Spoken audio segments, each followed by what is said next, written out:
Hello, welcome to On Wildlife. I'm your host, Alex Ray. On this podcast, we bring the wild to you.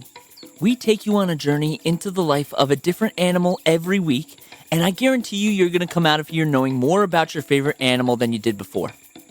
Because we're nearing the holiday season, this is a special winter episode. So you're going to want to bundle up because we're heading to the tundra to talk about reindeer.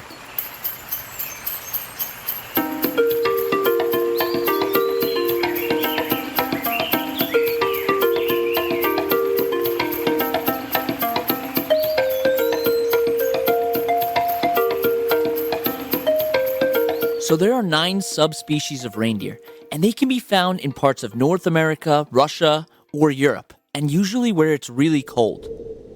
And some of you may also know them as caribou. They're actually the same animal, they're just called different things in different places.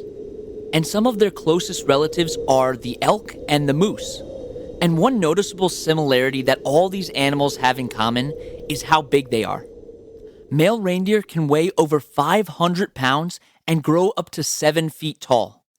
The first thing you'll probably notice about them is their huge antlers. They're the largest antlers compared to their body size in the deer family. And the antlers themselves can be around 4 feet long. And they're also the only deer species where both males and females have antlers. And we're going to dive deeper into why that is later on in the podcast. So because they usually live in cold, wooded areas, reindeer have some serious predators to worry about. One of the most common and dangerous predators that they have to face are wolves. Luckily, reindeer can reach speeds of up to 50 miles per hour, which is much faster than wolves, who can only get up to a little under 40 miles per hour. And larger animals usually live a little bit longer, so they can live for up to 15 years. They're also very acclimated to being in extremely cold temperatures, as pretty much every part of their body, even their hooves and their nose, are covered in fur. They actually have 2 layers of fur, and the underneath layer traps warm air to keep them nice and toasty. And the fur on their hooves helps them get better traction when they're walking and running in the snow. And the fur on their nose, along with a large amount of blood vessels, warms the air that they breathe in so that it's not too cold for their lungs. That just puts Rudolph's nose to shame. Reindeer are herbivores, so they only eat vegetation, and their favorite foods are moss, shrubs, and lichens. Lichens are kind of like a combination of algae and fungi, and if you've ever seen green, crusty stuff on a tree, it's most likely a lichen. But they usually eat moss and shrubs when it's warmer, and lichens when it's cold outside, because lichens are able to withstand the extreme cold without needing a lot of sunlight. Because the ground where they live is usually covered in snow, reindeer need a really good sense of smell to find their next meal. And their sense of smell is so strong that they oftentimes use smell to identify each other. For example, a mother will sniff her baby's tail to make sure it's hers. After a reindeer's found a good spot for food, they use a technique called cratering, which is basically just digging a hole in the ground using their hooves in order to expose the vegetation. What's really interesting is that their hooves become harder than usual during the winter so that they can really break through the snow. Because they're so big, reindeer need to eat a lot of food. They can eat around 20 pounds of food every day. That's like 40 boxes of pasta. All right, we're going to take our first break, and when we get back, I'm going to start talking about reindeer behaviors. Okay, who thinks they can get the answer to this question? Lemurs are animals found only in which country? A. Madagascar, B. India, C. Canada, or D. Brazil? The answer is A. Madagascar. All right, we're back, and we were talking about how reindeer love their food. Well, they also like to graze for their food with their group, called a herd. And these herds can vary in size. They can be in a small group, but their herds can have some crazy numbers. The largest reindeer herd could have around 1 million members. That's larger than the entire population of Delaware. This herd is really beneficial for them when they're avoiding predators because there's safety in numbers. A pack of wolves may be able to ambush a single reindeer and take it down, But with large herds, it's not that easy. Also, as long as you're faster than your friends, you probably won't be the one getting eaten. Because there are so many individuals, food can get scarce, which is why they sometimes have to migrate to different locations. In Canada, they've been known to travel across large ice sheets that are covering the water, going to different islands in order to find food.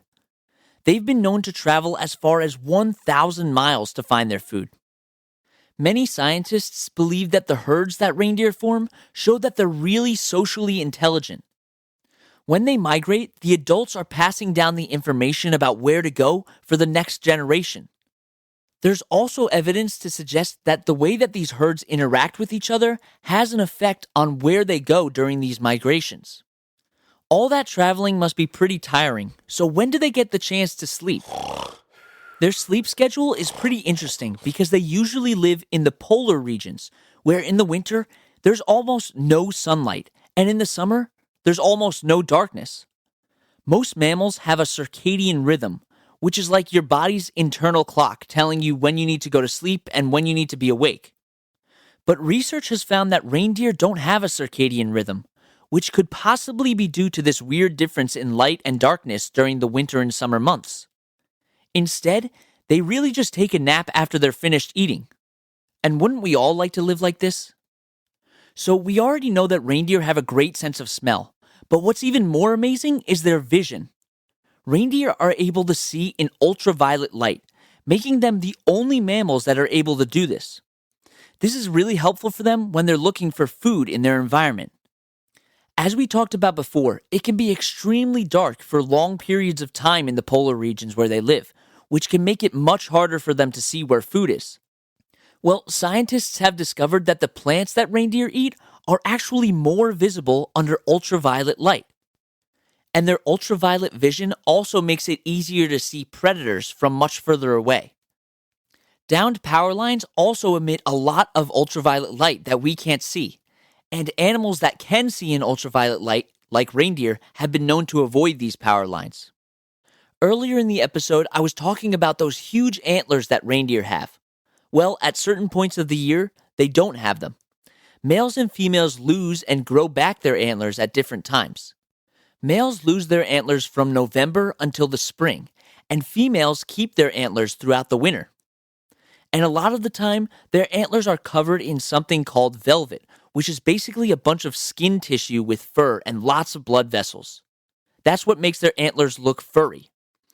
Males shed this velvet when mating season comes around because they use their antlers to duel with other males to fight for mates. These fights are extremely dangerous for the reindeer and could even result in death. But they've been known to practice their fighting with other males that they're not competing against. This is called sparring, and it's a lot less dangerous.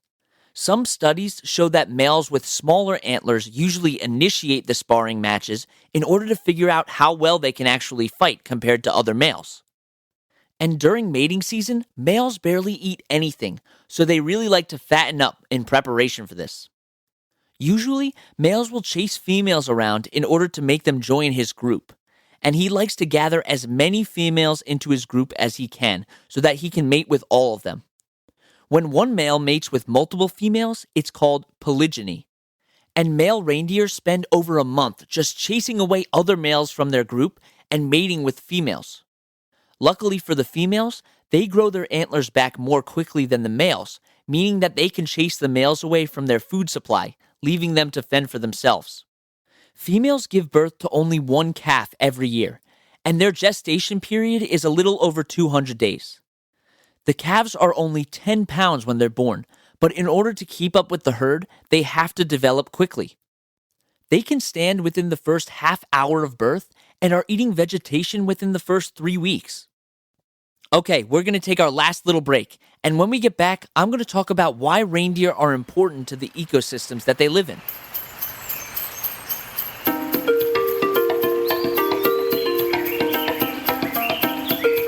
If you want more information about reindeer, or you just want to suggest a new animal for me to talk about, you can email onwildlife.podcast@gmail.com. You can also visit our website at www.onwildlife.org. Okay, we're back. Aside from just being a food source for some of the ecosystem's top predators, reindeer play a pivotal role in their environment. They are an important part of something called nutrient cycling, which is basically exchanging nutrients throughout the soil. Nutrient cycling is really important for the growth of plants. Remember how I was talking about how reindeer are grazing animals? Well, this is why they're so important in nutrient cycling. When they graze and eventually poop out their food, they're cycling nutrients like nitrogen throughout the soil and helping more plants grow. They also change the temperature of the soil in really cold environments, which can actually help the growth of plants as well. Not only that, but they also provide food for people who live in the same environment, especially indigenous people. Unfortunately, a lot of reindeer populations are on the decline. A large reason for that being the changing climate in the ecosystems that they live in. Temperatures are rising, which has a really detrimental effect on the reindeer. Earlier, I was talking about how reindeer migrate to different locations to graze, a lot of the time having to travel across ice sheets in order to get to these locations. As the temperature rises, those ice sheets become smaller and smaller, and the reindeer end up not being able to cross them. This means that they have to overgraze in certain areas, which is harmful to the plants and depletes their food source.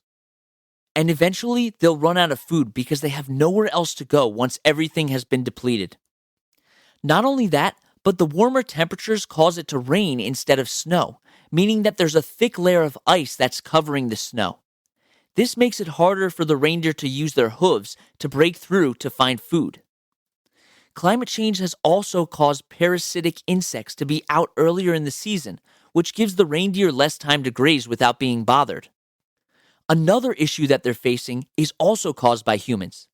The places where reindeer live are also large oil mining areas. People are destroying their habitats to mine for oil and other minerals, which is causing their populations to decline. These animals are critical to their ecosystem and to indigenous people who live there, which is why it's so important that we fight for their conservation. There are some great organizations that are currently helping reindeer and the places that they live. For example, the Defenders of Wildlife, Our Arctic Refuge, and the Canadian Parks and Wilderness Society. Thank you so much for coming on this adventure with me as we explored the world of the reindeer. You can find the sources that we used for this podcast and links to organizations that we reference at www.onwildlife.org. Don't forget to tune in next Wednesday for another awesome episode. And that's On Wildlife.